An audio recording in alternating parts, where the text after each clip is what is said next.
오늘은 이제 치유에 대한, 올해 치유에 대한 설교는 이제 오늘 시간이 마지막 시간입니다. 치유에 대한 설교 마지막 시간인데, 반드시 가족 치유를 하라. 반드시 가족 치유를 하라. 시작. 네, 제목으로 함께 말씀의 은혜를 나누도록 그렇게 하겠습니다.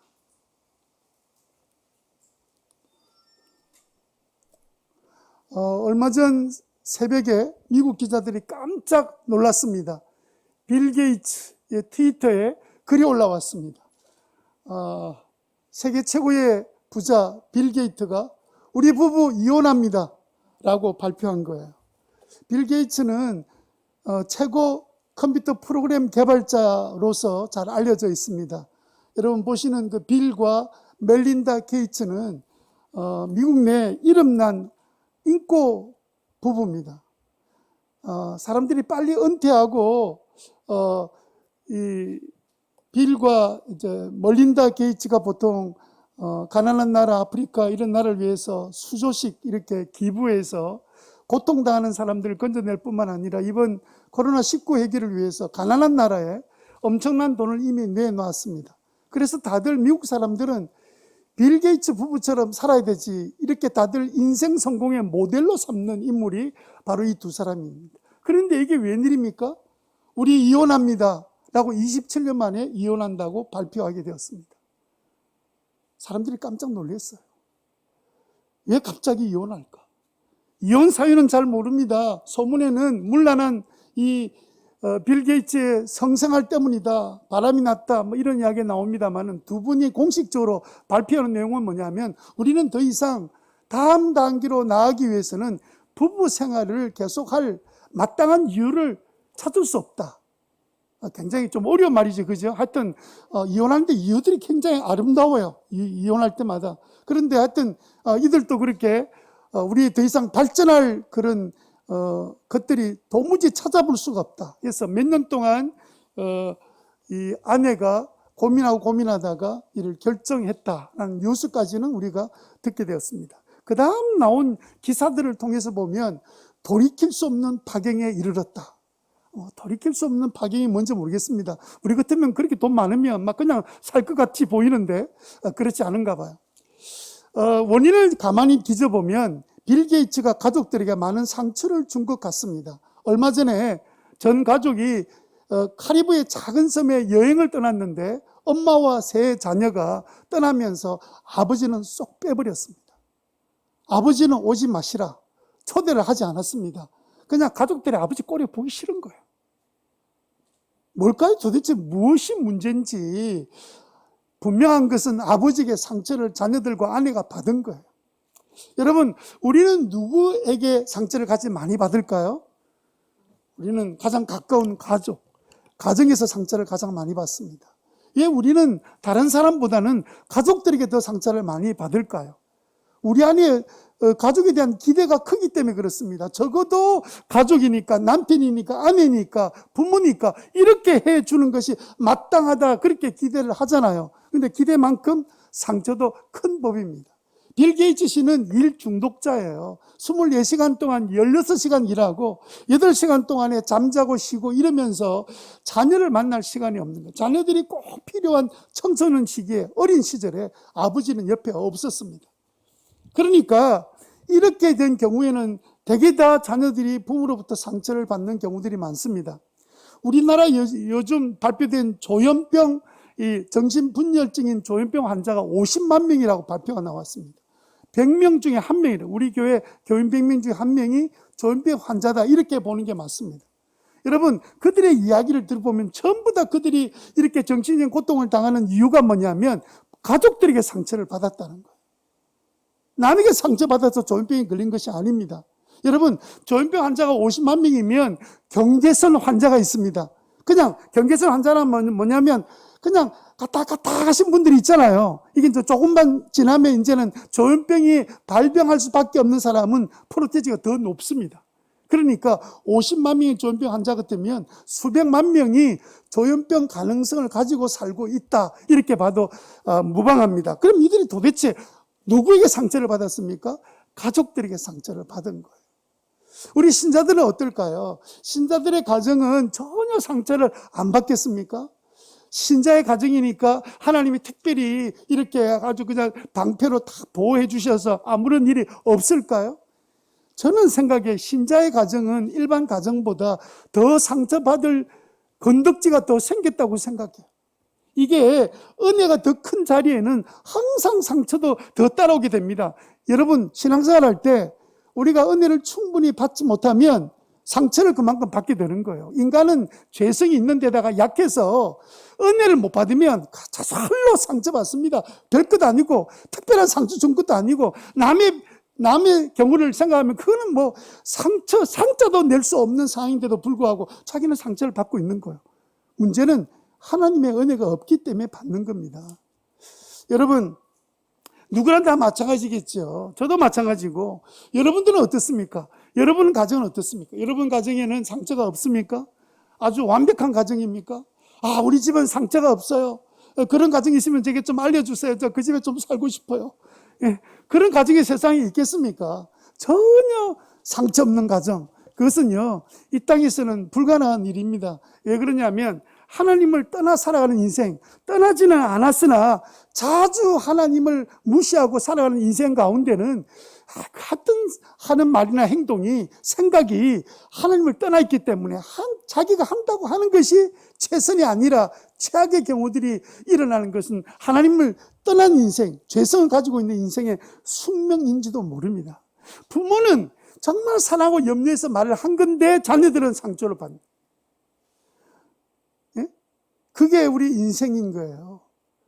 중요한 것은 상처를 줬다 안 줬다 이게 중요한 게 아닙니다. 문제는 뭐냐면 가장 중요한 것은 이 상처를 어떻게 하느냐가 달려있는 거예요. 상처가 없는 사람 아무도 없습니다. 그러면 이 상처를 어떻게 하느냐가 중요한 거예요. 선배 목사님 한 분이 갑자기 행방불명이 되었습니다. 그래서 이 사모님이 가까운 친구 목사한테 연락해서 이 친구 목사는 늘 가는 곳에 찾아갔더니 늘 가던 산속 깊은 곳에 우두커니 앉아있더래요. 우울증이 온 거예요. 아니, 목사가 우울증이 왔습니다. 왜 우울증이 왔는지 가만히 보니까 사모님하고 몇 년 동안 각방을 쓰고 계신 거예요. 각방 쓴 건 뭐 쓸 수 있지 않겠냐 이렇게 생각하지만 왜 각방을 쓰게 됐겠습니까? 만나면 부딪히고 싸우고 이렇게 되니까 각방을 쓰게 되고, 각방 쓰게 되면 치유가 되면 얼마나 좋습니까? 각방을 쓰게 되면 더 큰 시험거리가 생기고 어려움거리가 찾아오게 되는 거죠. 여러분, 빌 게이츠가 얼마나 부자입니까? 여러분, 그 집이요, 한 동네를 이루고 있습니다. 엄청난 땅을 갖고 있습니다. 그 집은요, 옛날 왕궁하고 다릅니다. 이는 지하에 들어가면 지하에 있는 그 온 일하는 사람이 130명인데 모든 사람이 몇 달 동안 먹고 살 수 있는 공간이 아주 깨끗하게 살아갈 수 있는 공간까지 만들어져 있는 희한한 별장입니다. 여러분, 그런데 이 큰 집에 집채가 7채에다가 뭐 방이 90개인가. 그러니까 지금 어디 가 있으면 누가 아내가 어디 갔는지 남편이 어디 갔는지 알 수가 없어요. 그냥 오래전부터 이미 각방을 쓰고 산 겁니다. 그러니 어떻게 가족끼리 하나가 될 수 있겠습니까? 같이 살아 상처가 생기고 떨어져 살면 상처가 사라지면 좋은데 오히려 그것 때문에 이제는 이혼하는 자리까지 가게 되는 그런 일들을 우리가 눈으로 보고 있지 않습니까? 여러분, 우리는 오늘 이 상처의 마지막 설교하면서 어차피 우리는 상처를 안 주려고 노력을 해야 되지만 상처를 주고 있다는 사실을 우리가 놓쳐서 안 되고 나도 상처받을 수밖에 없는 연약한 인생이다. 그러면 이 상처를 어떻게 할 것인지가 문제예요. 내버려 둬야 되는 것이 아닙니다. 다른 방법이 없습니다. 세상에는 가족 치유를 할 수 있는 방법이 없어요. 상처를 안 받으려고 거리를 띄우고 각방을 쓰고 이런다고 문제 해결되는 것이 아닙니다. 예수님의 은혜로 가족 전체가 치유되는 은혜를 누리게 될 때 그때 오히려 이전보다 더 다리가 한번 부러지고 붙이면 그 다리가 어떻대요? 그 뼈가 튼튼해지는 것처럼 오히려 그렇게 우리는 아무 문제 없어요 이렇게 적당히 사는 것보다는 차라리 부러진 다리 붙여서 새롭게 치유하는 것이 더 큰 은혜고 더 그 은혜 때문에 모두 다 감사하고 오히려 변화되는 놀라운 역사가 일어나게 되는 줄 믿습니다. 오늘 본문은요, 이 성경의 구약 성경의 마지막 책, 마지막 장, 마지막 절인데 놀랍게도 이 본문을 통해서 우리들에게 하나님이 어떻게 살기를 원하시는지를 우리에게 가르쳐 주고 있고, 가장 큰 핵심의 문제는, 아니 구약 창세기 시작할 때는 가정을 만드시고, 창세기 시작됐던 이 말씀이 말라기로 끝날 때는 너희들 벌써 마음이 다른 데 가 있다. 너희들 마음을 다른 옛날처럼 돌리지 않으면 너희들에게는 저주가 임할 것이다. 이게 구약 성경 마지막 말씀이에요. 그러니까 지금 하나님이 얼마나 이 가정에 대한 관심을 갖고 계시고, 그게 권한이라는 사실을 우리에게 말해주고 있다는 사실을 기억하고, 이 본문대로만 우리가 행하면 우리 가정 완전히 회복되어서 오히려 이전보다 더 축복된 삶을 누리는 귀한 가정 될 줄로 믿습니다. 이렇게 꼭 믿습니다 이러면 아멘을 좀 크게 해주시면 좋을 텐데, 우리는 이전에는 사실을 생각해 보세요. 하나님의 은혜를 받기 전에는 나름대로 뭐 되는 것처럼 보이지만 사실은 아닙니다. 오히려 힘들고 어려운 사실을 발견하고 우리한테 문제가 있구나, 그리고 주님께 나가서 그 문제를 맡기고 하나님의 은혜를 받으면 진짜 그때 하나님 주시는 그런 놀라운 은혜를 누리는 그런 가정이 될 텐데, 여러분이 그런 가정이 되시기를 주님 이름으로 축원합니다. 만약에 가족 치유를 하지 않으면 그 우리 가정은 어떻게 될까요? 첫 번째요, 가족이 저주가 됩니다. 가족의 저주예요. 가족이. 하나님은 가족을 축복하고 사랑하라고 주셨는데 가족이 저주가 된다고요? 왜냐하면 가까운 사람이 상처를 주니까 그 상처가 치유되지 않는 상태에 머물러 있으면 결국은 그 가족은 참 서로 원망하면서 생애를 끝나게 되지 않겠습니까? 그래서 우리는 하나님을 떠난 인생이기 때문에 어쩔 수 없다는 사실을 기억하고, 그래서 가족이 함께 하나님을 향하여 우리의 모든 눈을 돌려 드릴 때, 가족이 한 마음이 될 때, 그때는 세상 것으로 채우려고 해도 채워지지 않던 것들이 주님께로 우리의 모든 마음이 향함으로 치유되게 되고 고침받는 놀라운 역사가 일어나게 된다는 사실을 기억하게 되시기를 바랍니다. 오늘 본문 이 말라기 4장 6절 말씀 같이 액정 보시고 읽도록 하겠습니다. 같이 읽습니다. 그의 아버지의 마음을 자녀에게 돌이키고 자녀의 마음을 아버지께로 돌이킬 것이다. 돌이키지 않으면 내가 가서 이 땅에 저주를 내리겠다. 가정의 상처를 치유하지 않으면 하나님께서 내가 가서 그 땅에 저주를 내가 내린다고 주님 말씀하셨어요. 그러니까 가족이 저주가 된다는 겁니다. 뭐 하지 않으면, 돌이키지 않으면, 여러분 돌이키지 않으면 저주가 된다는 거예요.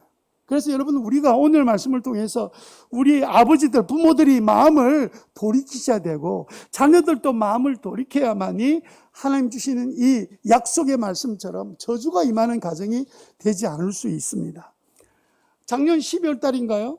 인천의 한 가정에서 친누나를 죽이는 그 동생이 사건이 생겼습니다. 뉴스에 이제 한번 크게 나서 이제 재판 구형까지 내려져 있는 상태인데, 이 누나를 죽이고 난 다음에 그 누나의 시신을 그 옥상, 그 아파트 옥상에다가 열흘 동안 방치해 놨다가 그걸 여행용 가방에 담아다가 그 다음에 성모도라는 그 강화도에 있는 성모도라는 그 섬에 있는 그 하수구 그 옆에다가 그냥 오픈되어 있는 장소니까 농사 짓는 지역이니 거기다 툭 던져놓고 그리고 이제 동생이 가버렸습니다. 한 넉 달 지나고 난 다음에 이 사건이 드러나서 지금 재판 중에 있습니다.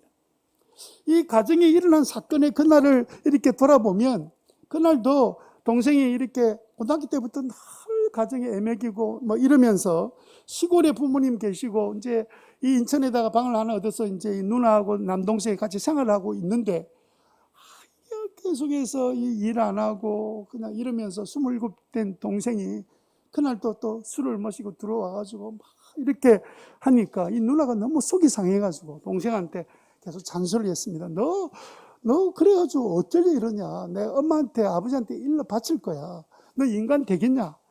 고등학교 때부터 막 그냥 애먹이 시작하더니 하면서 이제 계속 이 누나가 잔소리를 하니까 그 잔소리를 참지 못했던 동생이 부엌에 가서 칼을 들고 와서 누나를 찔러서 쓰러진 누나의 가슴에다가 30번 정도를.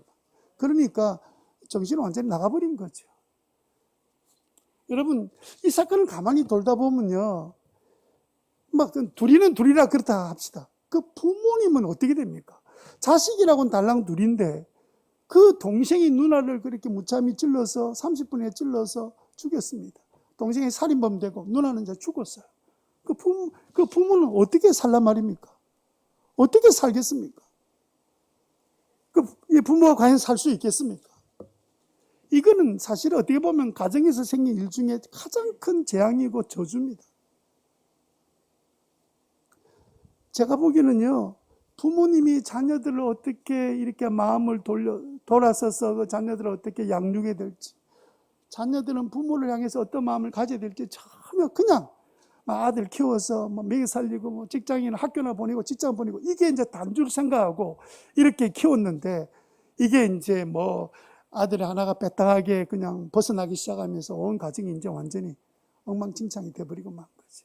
여러분, 우리가 마음의 상처를 가족들이 지고 있는데 그대로 두면 이 언제 어떤 일이 터져서 저주가 될지 몰라요. 그래서 우리는 하나님께서 우리의 이런 상을 아신 하나님께서 이 상처를 빨리 치유해야 된다. 누나가 볼 때는 잔소리할 수밖에 없었겠죠. 동생은 마음이 안 드니까 그 상처가 됐을 테고 서로 상처가 됐는데 치유가 안 된 상태에서 계속 어려운 일이 생기니까 이제 둘이서 이제 감당이 안 되는 일이 생기고 만 거죠. 여러분, 그러면 어떻게 하면 이렇게 생긴 이 상처를 치유할 수 있겠습니까? 두 번째 우리가 생각할 것은 뭐냐면 가족들의 치유가 되려면 어떻게 되느냐? 확 돌이켜야 합니다. 어떻게 돌이켜야 된다고요? 확 돌이켜야 된다. 완전히 그냥 180도로 완전히 돌아서 버려야 돼요. 우리의 마음을 완전히 돌이키지 않으면 안 된다는 뜻입니다. 무슨 말인지 말씀을 다시 한 번 더 말라기 4장 6절 말씀을 읽어보겠습니다. 그의 아버지의 마음을 자녀에게로 돌이키고 자녀의 마음을 아버지에게로 돌이켜야 되는데 돌이키지 않으면 그것은 저주가 된다. 이 말씀을 우리에게 하신 거예요. 그러면 이 구절의 의도는 뭐냐면 이미 부모나 자식의 마음이 떠났다는 거예요. 떠나 있는 상태에서 돌이켜라 이렇게 말씀한 거예요. 그럼 도대체 어디서 떠났을까요? 어디에서 떠났길래 자꾸 돌이키라 이 말씀하고 계실까요? 자, 지금 말씀은 부모의 마음이 자녀에게로 돌이켜야 되는데 부모의 마음도 다른 데 가 있는 거예요. 돈벌이 하는 데 가 있고 세상 취미생활 하는 데 가 있고 자식의 진짜 영적인 상태에 전혀 관심이 없고 아이는 어떻게 사는지도 관심이 없고 그냥 각자가 아버지는 아버지대로 자기 하고 싶은 대로 살고 있고 그런 부모 밑에서 자녀들도 자기 마음대로 사는 거예요. 부모는 염두에도 없는 거예요. 마음에 관심도 없는 거예요. 이렇게 흩어졌는데 정작 이렇게 마음이 떠난 것은요. 어디서부터 떠나게 되냐면 여러분 창세기 18장 18절 19절에 보면 하나님께서 아브라함에게 주셨던 약속의 말씀이 나옵니다. 창세기 18장 18절 말씀을 이제 같이 한번 봅시다. 액정 좀 창세기 18장 18절 보고 있습니다. 액정 좀 띄워주세요. 아브라함은 반드시 크고 강한 나라를 이룰 것이며 땅에 있는 나라마다 그로 말미암아 복을 받게 될 것이다. 이 아브라함이 축복한 말씀인데 19절이 바로 구약에 나와 있는 지상 명령입니다. 신약의 지상 명령이 따로 있습니다. 제사 삼는 게 지상 명령인데 구약의 지상 명령은 뭐냐면 19절입니다. 우리 다 같이 읽도록 하겠습니다. 읽습니다. 시작. 내가 아브라함을 선택한 것은 그가 자식들과 자손을 잘 가르쳐서 나에게 순종하게 하고 옳고 바른 일을 하도록 가르쳐라는 뜻에서 한 것이다. 그러니까 아브라함을 선택한 이유를 하나님이 한마디로 말씀하셨는데 너의 자손들 잘 가르쳐서 하나님께 순종하고 아브라함도 물론 그렇죠. 하나님께 순종하고 옳고 바른 길을 가도록 가르치라고 내가 널 선택했다. 이 말씀이 아브라함의 모든 자손들에게 그대로 적용되는 말씀으로 주셨어요. 그래서 이 구절을 구약의 지상명령이라고 말씀하세요. 유대인들이 가장 신명기를 중요하게 여기는 출발이 뭐냐면 이 구절입니다. 벌써 아브라함에게 이 약속 주셨는데 이 약속이 뭡니까? 자녀들의 마음이 오직 아버지가 가르치는 하나님 말씀에 순종하도록 그러려면 자녀들의 마음이 누구한테 가 있어야 돼요? 아버지한테 가 있어야 되죠. 그러려면 아버지, 어머니의 마음은 누구한테 가 있어야 돼요? 자녀들에게 가 있어야 돼. 이 자녀들이 어떻게 하면 하나님의 말씀을 잘 배워서 잘 자랄 수 있을 것인가, 여기에 가 있지 않으면 결국은 나중에 하나님께 순종하는 일, 바르게 사는 일 일어날 수 없게 되는 거죠. 이 말씀을 하나님 주시면서 너희들은 이미 지상 명령을 떠났다. 아브라함의 축복의 말씀을 너희들이 떠나 있다. 그래서 너희들이, 부모인 너희들이 집중해야 될 일이 뭐냐? 말씀으로 자녀를 잘 양육하고 돌보는 일인데, 그러려면 너희들의 마음이 자녀에게로 향해 있어야 되는데, 부모의 관심은 돈 버는 일, 취미생활, 자기 실현 이러면서 세상 일에 빠져 있으니까 자녀가 없으면 상관이 없죠. 자녀를 낳아놓고는 자녀 양육을 제대로 하지 않으니까 내가 너희들에게 저주를 줄 수밖에 없다. 결과가 저주가 된다는 뜻이에요. 그래서 여러분, 이 말씀을 우리가 잘 기억하고, 이 말씀을 아브라함 때 주셨는데 구약성경 마지막 그 당시 말라기 선지자 시대에 부모들은 이 말씀대로 제대로 하고 있다, 하고 있지 못한다? 하고 있지 못하다는 뜻이에요. 그래서 자녀들이 어떻게 됐냐면 상처를 받아서 자녀들이 부모의 역할을 제대로 못하냐, 상처받은 자녀들로 가득 차 있으니까 그 자녀 통해서 부모도 상처를 받는, 가족들이 상처받는 가정이 되었는데, 이제 제대로 이 가족 치유가 되려면 확 돌이키지 않으면 안 된다. 확 돌이켜야 돼. 뭐 이것저것 따지고 뭐 돈도 좀 벌어야 되고 먹고 살아야 되는데, 이런 쓸데없는 거 다 벗어버리고 확 돌이켜서, 주님 창세기 18장 19절로 돌이키지 않으면 너희 가족 치유되지 않는다. 그게 말씀이, 이 말씀의 출발이에요. 그럼 어떻게 부모 마음을 확 돌이킵니까? 우리 마음을 도대체 어떻게 하면 돌이킬 수 있겠습니까? 오늘 본문이 우리들의 그 방법을 설명하고 있습니다. 여러분 보시면 5절 말씀에 보면 뭐라고 되어 있습니까? 주의 크고 두려운 날이 이르기 전에, 저주하는 날이 이르기 전에 내가 너에게 누구를 보내겠다? 엘리야 예언자. 엘리야 예언자를 왜 보냅니까? 여러분, 엘리야가 오면 답이 된다는 거예요. 엘리야가 너희들의 해답이 될 것이다 말씀하고 계십니다. 엘리야가 해답이다. 시작. 도대체 엘리야가 왜 해답일까요? 이 말씀은요, 신약에 보면 이 구절을 그대로 사용하면서 설명을 덧붙여 놨어요. 누가복음 1장 17절 말씀 같이, 이 말씀이 답입니다. 이 말씀을 하려고 지금 이 말라기 4장 5절 6절을 읽은 거예요. 자, 누가복음 1장 17절 시작. 그는 또한 엘리야의 심령과 능력을 가지고 주님보다 앞서 와서 부모의 마음을 자녀에게로 돌아오게 하고. 아멘. 그러니까 부모의 마음을 자녀에게 돌아오게 하는 가장 중요한 방법은 뭐냐? 엘리야의 심령과 능력이다. 그 말씀하신 거. 그럼 우리가 엘리야의 심령과 능력이 무엇인지만 알면 우리가 그 마음 가지고 가족 치유가 가능해진다. 이 말씀 우리에게 하고 있다는 사실을 기억하시길 바랍니다. 그러면 엘리야의 심령과 엘리야의 능력이 뭐냐? 간단하게 설명드리자면, 엘리야의 심령이란 건 뭐냐면, 열왕기 상에 보면 나타나 있는 엘리야의 심령, 마음입니다. 그 마음이 뭐냐면요, 한마디로 말하면 절박감입니다. 절박감. 절박한 마음으로 기도했습니다. 그는요, 그 열왕기상을 통해서 보여줬던 건 뭐냐면, 이 백성들을 향한 절박한 마음으로 기도하면서 자기의 삶을 불태웠습니다. 3년 6개월 동안 뭐가 오지 않도록 기도했어요? 비가 오지 않도록. 3년 6개월 동안 이스라엘이 비 안 오면 어떻게 되죠? 다 죽습니다. 그런데도 불구하고 왜 엘리야는 하나님 말씀을 듣고는 왜 그 기도를 했죠? 왜 기도를 했을까요? 하나님, 이 세상 사는 건 망해도 좋습니다. 그러나 이 백성들의 마음이 하나님께 돌아설 수만 있다면 망하게 해 주십시오. 그 당시에 할 수도 없는 기도를 했던 거예요.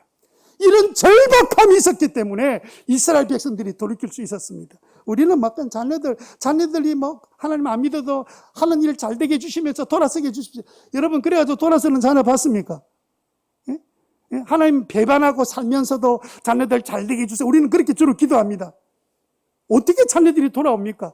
우리에게 필요한 거는요, 이 엘리야의 절박함이 필요합니다. 하나님, 우리 자녀가 망하더라도 주님께 돌아오게 해주십시오. 그렇게 기도하는 것이 엘리야의 절박감이에요. 이래야 자녀들의 가족 치유가 일어나기 시작한다는 거예요. 그래야 자녀들이 결과적으로 성공하게 된다는 뜻입니다. 예? 그렇지 않고 우리는 기도하는 것이 하여튼 모든 이 잘 되기를 바라니까 자녀들이 지금 하나님과 원수인데도 그 상황에서 잘 되면 하나님하고 더 원수 되라고. 그래도 아무 상관이 없는 겁니까? 그 절박함이 없는 거예요. 망해도 좋으니까 우리 가족 살려주세요. 우리 자식 살려주세요. 이런 엘리야의 절박한 심령이 있어야 주님께서 그 마음을 획 돌아서게 하겠다는 거예요. 우리 부모가 그 마음이 있어야 우리 마음이 돌이키지. 그냥 막 앞으로 하겠습니다. 때 봐가면서 적당할 때 해볼게요. 그건 절박함이 아닙니다. 확 돌아설 수가 없어요. 그래서 이스라엘이 망하게 된 겁니다. 하나님 적당하게 한번 해볼게요. 아니 지금 말라기에서 성경 구약을 딱 닫으면서 하시는 말씀이 이제는 내가 저주를 가져오겠다. 그럼에도 불구하고 절박함이 없다면 그것은 엘리야의 심령이 뭔지를 모르기 때문에 그런 거예요. 여러분 마음속에 엘리야의 심령이 생기게 되기를 바랍니다. 여러분 자녀가 망하라는 뜻이 아닙니다. 할 수 있는 대로 최선을 다해서 이 상황에서 우리 자녀 마음이 돌아설 수만 있다면 제가 무엇이라도 하겠습니다라는 절박한 마음이 우리에게 필요하다는 거예요. 빌 게이츠는 이런 마음 없습니다. 절박함이 없어요. 우리 교인들은 절박함이 있습니까? 부모에게 자녀를 맡긴 이유가 뭡니까? 아까 말했던 이 지상의 가장 중요한 지상 명령, 자녀들을 말씀으로 잘 양육해라. 그리고 나머지 축복은 내가 주마. 그렇게 약속했음에도 불구하고 우리는 축복을 내가 만들려 하고 자식은 팽개쳐 놓고 어떻게 되는지도 모르고 내버려 두고 이렇게 사니까 이 아이들의 마음이 부모로부터 상처받아서 멀어지게 된 거예요. 두 번째, 엘리야의 능력은 도대체 뭐냐? 엘리야의 능력은 뭐냐면요. 엘리야의 능력은 뭐였습니까? 이스라엘의 백성들을 주님께로 돌이킨 능력입니다. 돌아오게 한 능력입니다. 우상 숭배하던 이스라엘 백성들을, 그 부모들을, 우상에 젖어 있는 그들을 완전히 돌이키는 그 예언자들이 잘 없었는데 이 엘리야는 완전히 돌아서게 만들었습니다. 누가, 무엇이? 엘리야의 능력이. 그래서 엘리사가 엘리야의 뒤를 이으면서 부탁했던 간청이 뭐였습니까? 선생님의 능력에 갑절을 주십시오. 왜? 그러지 않고는 엘리야 선생님이 하셨던 일을 제가 무슨 능력이 있어 하겠습니까? 그렇다면 오늘 이 정말 어두운 시대, 정말 세상이 이렇게 엉망진창이고 부모 자식도 없고 엉망인 이 시대에 우리가 살면서 요즘 자녀들이 순종 안 하는 것은 당연하게 생각할 정도로 아주 우스운 세상이 되고 말았습니다. 그런데 어떻게 자녀들을 돌이킬 수 있겠습니까? 이렇게 돌이키는 것은 엘리야의 능력이 우리에게 필요한 거예요. 그래서 우리는 주님께 능력이 필요하다는 사실을, 그래서 신약에 있는 말씀처럼 아버지들이여 주님께 돌아와서 손을 높이 들고 주님께 기도하게 되기를 바랍니다. 어머니들이 엘리야의 능력을 구하게 되기를 바랍니다. 우리 부모들이 주님 앞에 간절히 엘리야의 심령과 능력을 달라고 기도할 때 주께서 우리의 그 마음을 주실 줄로 믿습니다. 누가복음 1장 17절 말씀 다시 보세요. 그런 마음으로 우리가 다시 한 번 더 누가복음 1장 10절 말씀을 같이 읽도록 하겠습니다. 같이 읽습니다. 시작. 그는 또한 엘리야의 심령과 능력을 가지고 주님보다 앞서와서 부모의 마음을 자녀에게로 돌아오게 하고, 엘리야의 심령과 능력을 가지고 와서 주님보다 먼저 와서 주님의 마음을, 부모의 마음을 자녀에게로, 자녀의 마음을 부모에게로 돌이키는 놀라운 역사를 이루었던 것처럼 우리도 이제 기도 제목이 자녀들 잘 되게 해주세요, 이렇게 막연한 기도보다는 하나님 엘리야의 그 간절한 마음, 망해도 좋으니 우리 자녀들 돌아오게 해주십시오. 그런 간절한 마음, 그리고 그 마음을 완전히 딱 바꿔놓는 그런 능력이 제게는 없습니다. 주님 엘리야의 그 능력을 제게 갑절로 허락해 주십시오.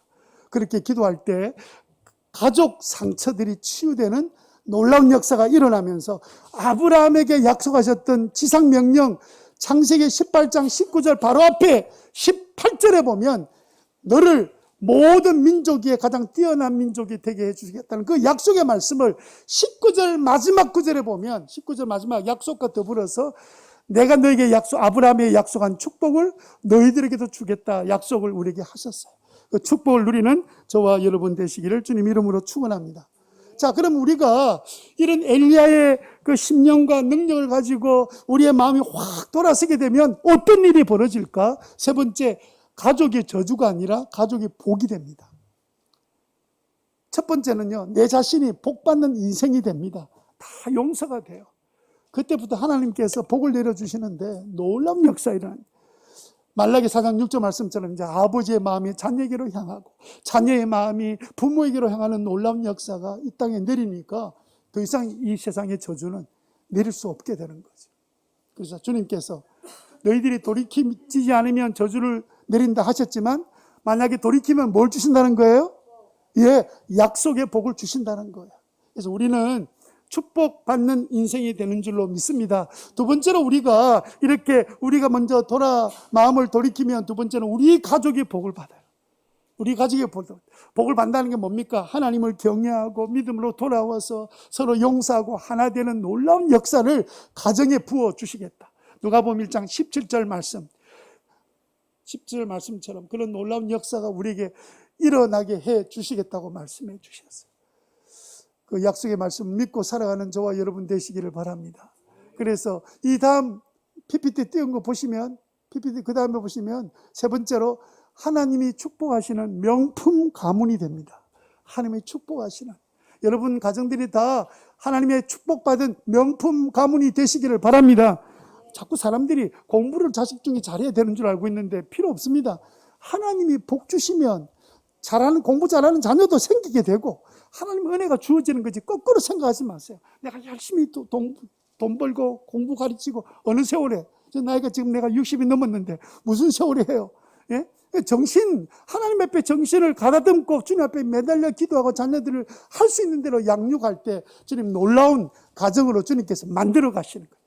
축복과 행복이 넘치는 가정이 될 줄로 믿습니다. 아멘. 그래서 여러분 창세기 18장 18절 말씀 다시 한 번 더 기억해 봅시다. 아브라함은 반드시 크고 강한 나라 이룰 것이며 땅에 있는 나라보다 그로 말미암아 복을 받게 될 것이다. 아브라함 이거 못 봤습니다. 눈으로 보지를 못했어요. 그 후손들이 다 보았습니다.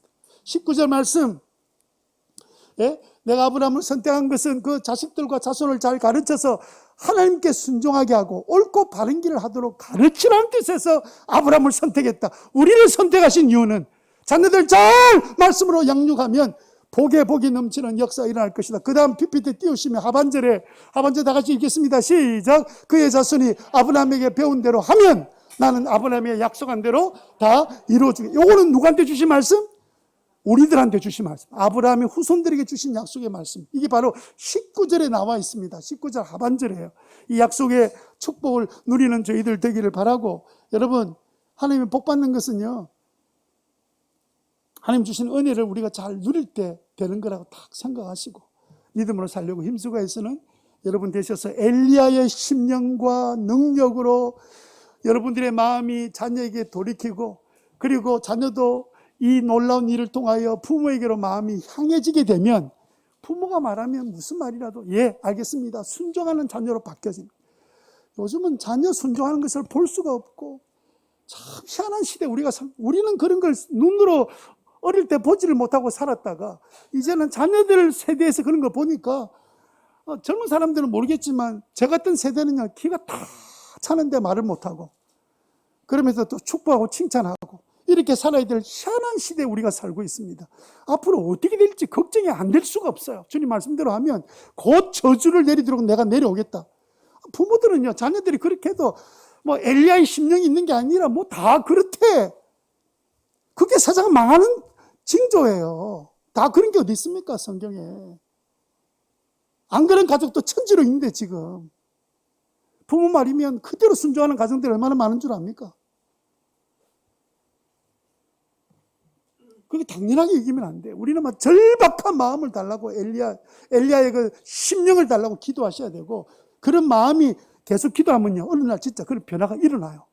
그러니까 말도 안 했는데 그렇게 기도하고 엎드려 있으니까 자녀가 어떻게 성령을 통해서 어떤 교훈을 받았는지 자녀의 생각이 달라지고 말이 달라지는 역사가 일어나는 것을 믿으시기를 바랍니다. 확 돌이키면 내 가정이 복을 받습니다. 시작! 아멘? 네, 그 사실을 확실히 믿고 이 말라기의 마지막 주셨던 이 말씀이 우리에게 주시는 말씀이라는 사실을 잘 기억하면 좋겠습니다. 저는 간단하게 한 분 소개하고 말씀을 정리하겠습니다. 우리나라의 연예인 가운데 가장 많이 전도한 사람, 가장 이 사람 때문에 예수 믿은 사람이 많이 댕긴 사람이 누구냐면 이성미라는 개그 우먼입니다. 이분이 하나님께 놀랍게 이 사람 때문에 많은 연예인들이, 예수 믿지 않던 연예인들이 예수 믿게 되고, 믿었던 연예인들이 정신을 차리고 예수 믿는 그런 역사가 일어나는 데 쓰임받는 사람. 이분은 원래 그런 사람 아니고 욕쟁이였습니다. 욕쟁이. 그래서 하나님 앞에 어떻게 이렇게 쓰임받았나 보니까 이 삶 속에 하나님께서 그 가족을 치유했던 사건이 있었어요. 그 사건이 없이 일어난 게 아닙니다. 아들한테도 말을 하면요, 자기 말로 말하면 욕으로 시작해서 욕으로 마무리해야 말이 완전히 완성이 된대요. 이놈 새끼, 나중에 되는 뭐 되려고 이래, 이 미친놈아. 이러면서 말을 앞에서 욕으로 시작해서 욕으로 끝나고, 딸한테도 이 가스나야, 이 점수가 몇 점이고, 이 쓰레기 같은 년, 이러면서 욕을, 이렇게 욕하는 욕쟁이였습니다. 사람들이, 이 사람이 변화되기 전에는 연예계에서도 너무 욕을 잘하니까 사람들이 가까이 하기 두려워했던 사람이에요.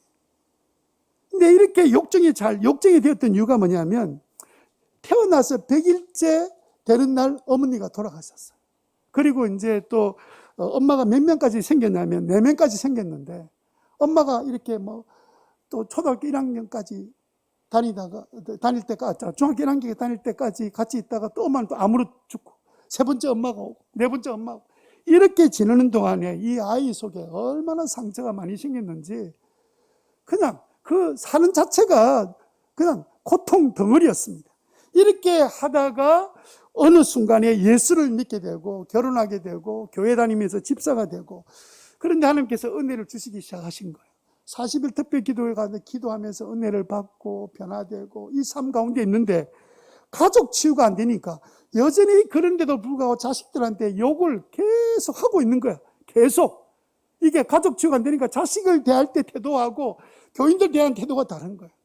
그래서 이제 한 번은 또 아이가 이 사춘기 때 얼마나 그 청소년들 자라면 욕먹을 일을 많이 하잖아요. 자기도 한다고 하는 게 맨날 좌충우돌 하고, 그러면 그냥 욕먹을 모든 준비를 다 하고 살잖아요, 아이들이. 그럼 이 엄마는 쉴 사이 없이 이제 욕으로 그냥 퍼붓고 이렇게 사는데, 자기 생각은 무슨 생각이냐면, 자식들은 이렇게 욕하고 잔소리해야 자녀가 잘 된다, 이런 생각을 갖고 있었던 거예요. 내가 아니면 누가 너희들한테 잔소리를 하겠노? 이런 생각 가지고 그냥 마음 놓고 잔소리를 했대요. 한 번은 이제 17살 난 애가 학교에 전화가 왔는데, 애가 아직 학교 안 왔습니다. 2층에 아가 자고 있는 거예요. 그 욕이 안 나왔겠습니까? 깨워가지고 내려가지고 그냥 식당에 앉아서 주섬주섬 먹여서 보내야 되니까 그러고 있는데, 그 머리 뒤통수를 보면서 엄마가 이제 욕을 한 거예요. 예? 그 아들 보면서, 이 한심한 놈아, 썩은 문드러질 놈, 너 아무 짝도 쓸모없는 놈이야 하고 막 이렇게 욕을 하고, 딱 돌아서는 순간에 하나님께서 자기 마음속에 딱 들려주신 말씀이 뭐냐면, 네 아들 네 말한 대로 내가 그대로 만들어 줄까? 하나님의 음성이 딱 들린 거예요. 충격을 받았어요. 그러니까 이제 이전에 은혜를 모르고 사는 게 아니라 은혜를 받고 이제 사는데, 아직까지 자식과의 관계가 아직 회복이 안 된 상태에 있는데, 갑자기 자기 마음속에 네가 조금 전에 한 말 한 대로 내가 너 자식한테 그대로 해줄까 하는 소리에 충격을 받아. 아무 말도 못하고 아이를 보내고 놓고 난 다음에 방에 들어가서 문을 잠가놓고는 거기서 한없이 통곡하며 울었다. 하나님, 절대로 그렇게 하지 마세요. 절대로 그렇게 하지 마세요. 그런데 하나님께서 그 말씀을 들릴 때 마치 주마등처럼 막 스쳐 지난 게 뭐냐면, 조금 전에 자기가 말했던 애가 개처럼 동네 막 주워 먹고 다니는 그 자기 아이의 모습이 보이고, 자기가 욕한 대로 완전히 그냥 이게 완전히 진짜 아무 쓸모없는, 사람들한테 무시당하고 버림받는 자식으로 돌아다니는 모습을 하나님께서 보여주신 거예요. 그날 아이를 보내놓고 대성통곡하면서 하나님 앞에, 절대로 우리 자식 그렇게 제 말한 대로 하지 마세요. 제가 말을 바꾸겠습니다 하고 하나님 앞에 얼마나 회개하고 울었는지, 다시는 제가 욕을 하지 않겠습니다 하고는 대성통곡하고 회개하고 난 다음에, 그럼에도 불구하고 자녀를 지금까지 지켜주신 은혜를 감사하고 돌이켜서, 그리고 난 다음에 자녀들 다 불러놓고 자기가 그동안 자녀는 잘못했던, 욕했던 것 전부 다 잘못했다고 용서를 띈 거예요. 아이들이 막 그냥 사춘기로 막 자기 마음대로 학교도 조금 전에 늦게 가는 거 보세요. 어쨌든 일어나지도 않고 이렇게 살아가는데, 자기는 연예인이라고 돌아다니지 얼마나 바쁘겠습니까? 그래서 이제 아이들한테는 무릎 꿇고 아이들한테 다 이거 엄마가 잘못한 거다. 내가 잘못했다. 용서해라. 앞으로는 다시 너희들은 절대로 욕하지 않으마. 이랬더니 그 아들 하는 말이, 야, 하나님이 살아계시면 17년 동안 가만히 있다가 지금 이야기합니까? 17년 전에 이야기를 해야지. 그러면 애들도 울고 난리가 난 거예요. 한 번도 칭찬해 준 적이 없어서 그게 상처가 되었다고 울면서 했는데, 그 다음날 새벽기도 가려고 일어나니까 아들이 떡 서 있더래. 네가 와 이랬냐. 엄마를 바꿔놓는 거 보니까 하나님 진짜 살아계신 것 같다. 나도 엄마하고 같이 가서 기도해야 되겠다 하고는 새벽기도 따라와서 기도하더라. 그 새벽기도 깨운다고 그 자식이 교회 나오겠습니까? 엄마가 하나님으로부터 이 치유를 받을 때 가족들이 함께 치유되는 놀라운 과정을 통해서 완전히 바뀌어지는, 자녀들이 바뀌어지는, 지금은 행복한 삶을 살아가는 게 뭔지. 그리고 난 다음에 이 하나님께서 얼마나 많은 연예인들을 변화시켰냐면 연합예배라는 걸 만들어서 각 교회 달에 있는 연예인들을 다 불러다가 연합예배를 시작했습니다. 이게 이제 코미디계의 제 1인자거든. 굉장히 나이도 60대 중반이잖아요. 그러니까 이 동료들 불러가지고 이제 예배드리면서 이렇게 이제 치유가 일어나는 집회를 하는데, 매번 모일 때마다 200명, 300명의 연예인들이 막 엉망진창의 모습으로 살고 있는 마약 이런 친구들 다 와도 받아들이면서 그곳에서 하나님께서 변화를 일으키는데, 지금은 연예인들이 가장 존경하는 인물 중에 한 사람이 된 거예요. 뭐 때문에 그렇게 됐겠습니까? 가족 치유가 일어나고 자기 속에 마음이 하나님께로 돌아서니까 놀라운 역사가 일어나기 시작한 거예요. 여러분, 우리가 지금 당장 불가능해 보이는 모든 일이 있을지라도 분명하게 하나님 놀라운 역사를 우리 가운데 행하신다는 사실을 믿고 믿음으로 사는 저와 여러분 되시기를 주님 이름으로 축원합니다. 아멘.